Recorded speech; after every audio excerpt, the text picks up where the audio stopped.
ఈ దేశంలో స్త్రీలు జాకెట్లు వేసుకోకూడదు, అది చట్టం. మొన్న రీసెంట్గా సినిమా కూడా వచ్చింది ఒకటి, అదేదో జరగలేదు అనుకుండేరు, అది జరిగింది. అది ఈ దేశంలో ఉన్న చట్టం. ఎందుకు అనంటే మన దేవుడైనటువంటి బ్రాహ్మణుడు నడుచుకుంటూ వస్తే అది ఆడో మగో తెలియాలి, కాబట్టి ఇప్పి చూపించాలి. ఏం లాజిక్ ఇది? ఏం లాజిక్ అవును ఇది? ఎవరికి ముఖ్యంగా బడుగు బలహీన వర్గాలకు జాకెట్లు వేసుకునే అధికారం లేదు అన్నారు. ఎందుకు లేదు? వేసుకోకూడదు నువ్వు అన్నారు. వేసుకుంటే స్తనాలు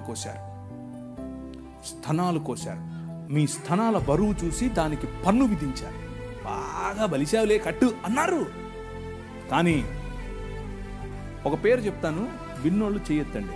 చార్ల్స్ మీడ్. మీరందరూ జాకెట్లు వేసుకోవడానికి కారణం ఆయనే.